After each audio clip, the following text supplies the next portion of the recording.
অবাধ নিরপেক্ষ নির্বাচনের মাধ্যমে দেশে সরকার গঠন করতে হবে বলে মন্তব্য করেছেন বিএনপি মহাসচিব মির্জা ফখরুল ইসলাম আলমগীর। বিকেলে গাজীপুরের কাপাসিয়ায় তিনি আরো বলেন, মানুষ গণতন্ত্রে বিশ্বাস করে, তাই ভোটে নির্বাচিত সরকারেরই দেশ শাসন করা উচিত।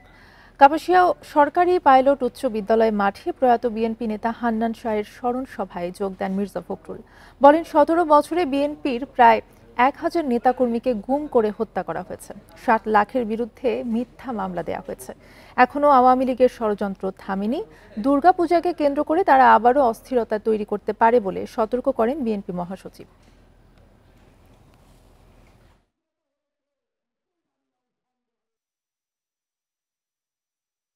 কোন রকম টালবাহানা আমরা সহ্য করবো না।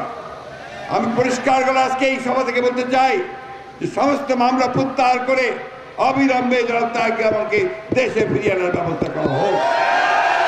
একই সঙ্গে যত মামলা আছে এই সরকার, আওয়ামী লীগ সরকার আমলে করা হয়েছে, আমাদের ছাত্র দল, যুব দল, স্বেচ্ছাসেবক দল সহ মূল দল সহ সমস্ত মামলাকে অবিলম্বে প্রত্যাহার করতে হবে।